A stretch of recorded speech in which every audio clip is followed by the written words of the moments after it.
Because the weather in New Mexico warms up early, a lot of gardeners want to start their gardens early, but then they're still subject to the late freezes that come. Let's ask Extension Horticulture Specialist George Dickerson if he has any advice for gardeners who want to start early but need to protect their plants from the frost. Well, one thing you can use is what we call a spun-bonded polypropylene or polyester type material.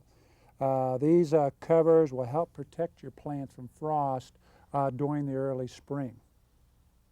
These fabrics vary in thickness and amount of frost protection that can be achieved. Unlike this clear polyethylene that can cook your plants if it's not ventilated, these fabrics are self-ventilating, allowing air to penetrate them. Spun-bonded polypropylene or polyester fabrics can be allowed to float over your crop, or they can be supported by wire hoops. The edges can be anchored to the ground with fabric pins or soil to keep them in place.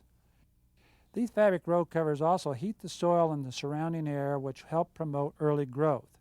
The spinach on the left was covered with fabric and the spinach on the right was left uncovered. Both were planted on the same date.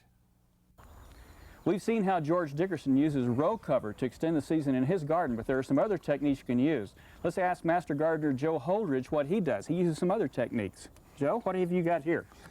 Curtis, this is a wall of water, and I've been using these for several years now. They give me about a 30-day head start on any bedding plant that I want to put in.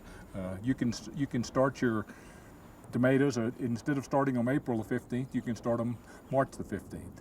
And I usually start about 3 to 6 plants in a wall of water so that I'll have about a month early start on my tomatoes. I've found that putting this black pot inside the wall of water gives you just a little bit more warmth in there, and it also holds the wall of water open. And I've used that for several years and been very happy with the success.